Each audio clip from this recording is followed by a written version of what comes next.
Look at me. I am so disheveled. I haven't shaved. It's Friday, 1 July 2016. Friday. So I'm gonna go to the psychologist today. I have an appointment at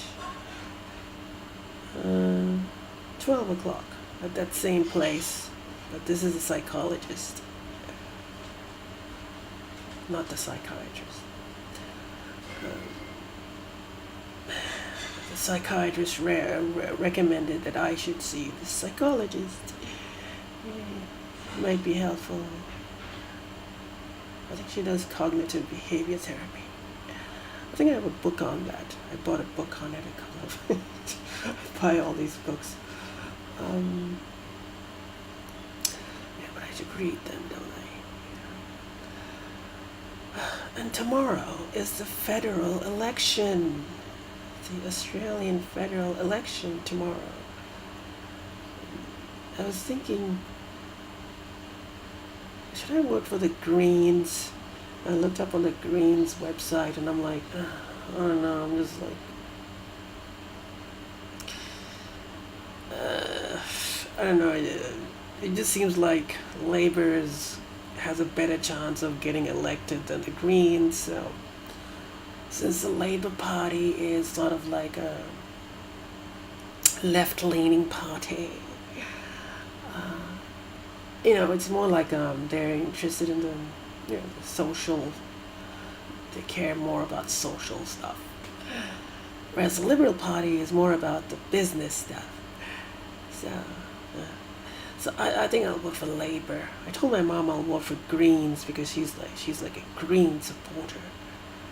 So I think the Greens have a very compassionate asylum policy, whereas Labour and the Liberals is sort of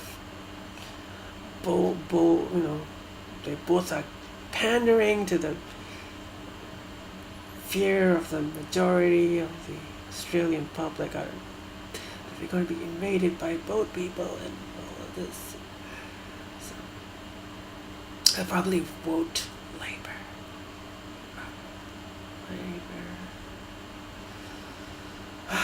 And next week, Wednesday or Thursday, I might get feedback from from my application to the Legal Profession Admission Board.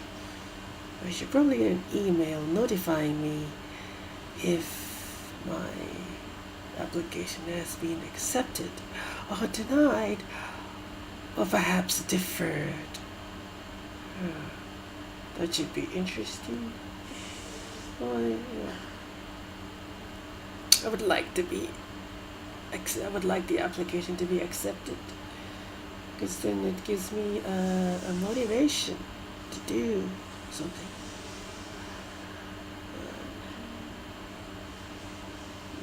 Also another talk.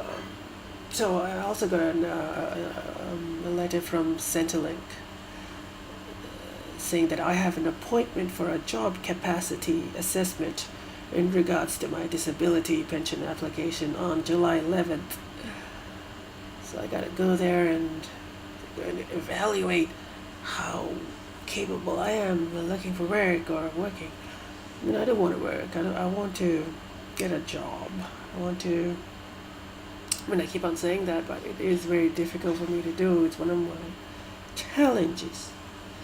There are many challenges I face, but I think I would really like to tackle that one.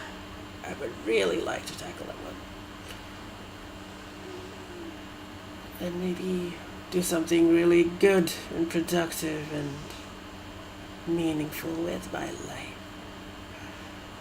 Oh, how much time I have left on this planet. Existence. Also, I've been thinking about depression, because I've been suffering from depression, on and off. It just comes and goes. And I had an insight. I think maybe yesterday or something. I had an insight. So depression is a very debilitating illness. Like it zaps all the energy out of you.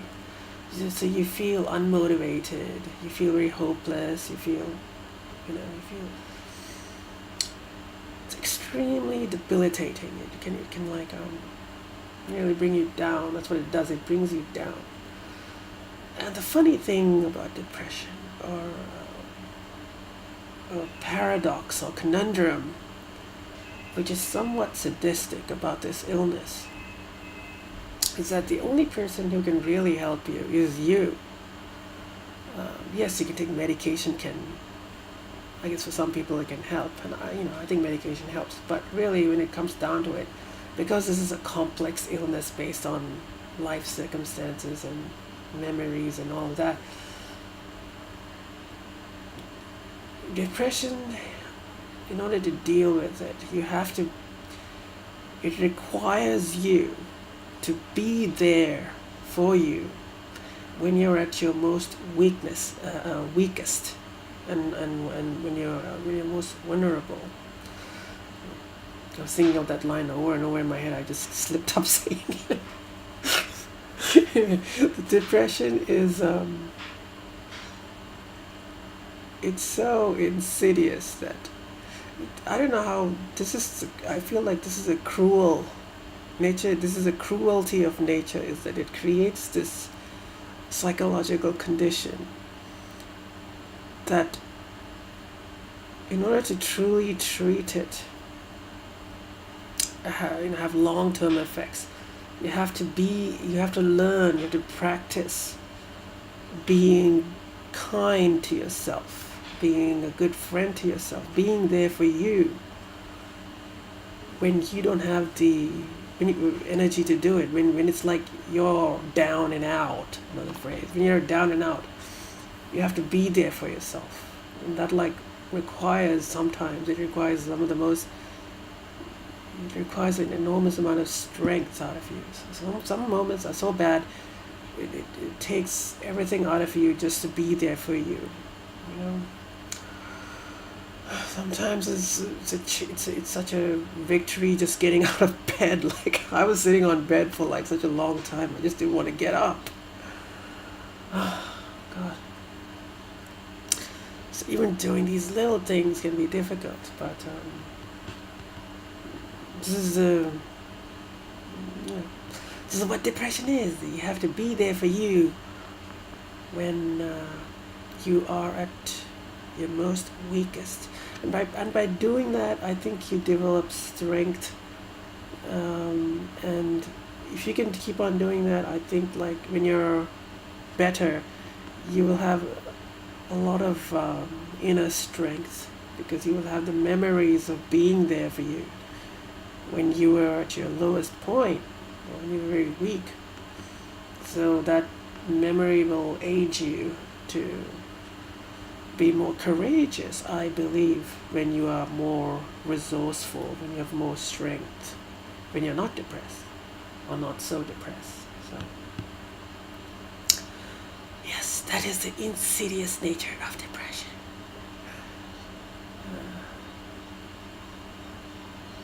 Yeah. Anyway, that's my video. The morning video to get myself going. I go to a psychologist.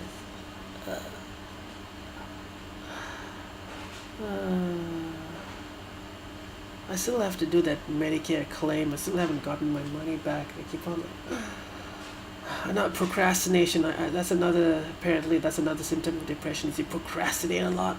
I procrastinate a lot. But at least yesterday I cleaned the garbage next to my table. It was full of tissue paper. I finally cleaned it, so that was a good thing. My diet yesterday was relatively good. I ate a salad for dinner, but I shouldn't have the green tea because it was me. Actually, after I had the green tea, that's when I started feeling quite depressed. Maybe it altered my moods or something. But it's not just a chemical thing. There are all these life circumstances. Having to deal with the reality because my reality is quite depressing to me.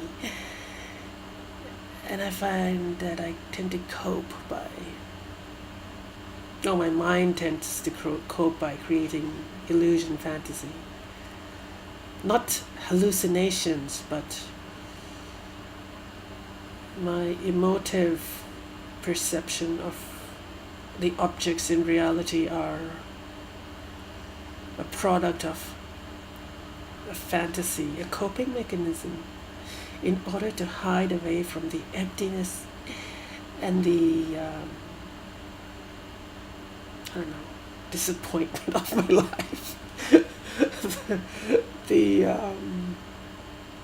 My life kind of sucks. The reality of my life kind of sucks. So I tend to, in order to have, rather than dealing with it, I subconsciously, on some crazy level, my brain copes or tries to deflect away from the pain or the bitterness or the whatever it is that's so difficult for me to face.